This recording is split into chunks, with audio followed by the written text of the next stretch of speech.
A reforma da Previdência deve ser a primeira proposta de emenda à Constituição encaminhada pelo governo ao Congresso. O presidente da Câmara acha que ela pode ser votada ainda em maio, mas é preciso ter maioria de votos. Se a Câmara votar durante o mês de maio, como limite, o Senado vota em junho, julho, porque o Senado é uma casa menor, tem um rito mais curto que o rito da Câmara dos Deputados. O nosso problema não é o regimento. O que nós temos que garantir é voto.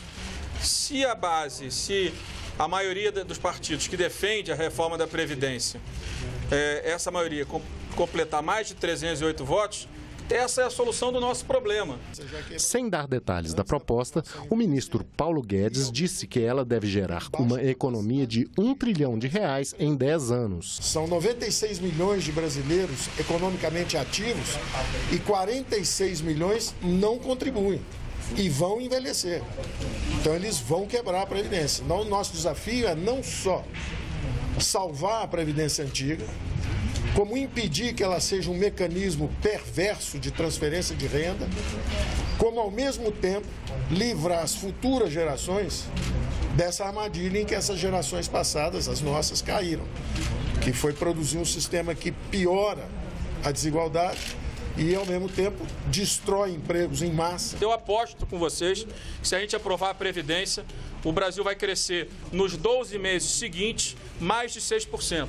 A capitalização individual, citada pelo presidente Jair Bolsonaro como principal inovação no sistema previdenciário brasileiro, vem recebendo críticas de especialistas. Espero que o país não embarque nessa canoa que vai beneficiar principalmente o setor financeiro, as seguradoras, um punhado de grandes bancos que vão faturar muito com essas contas individuais.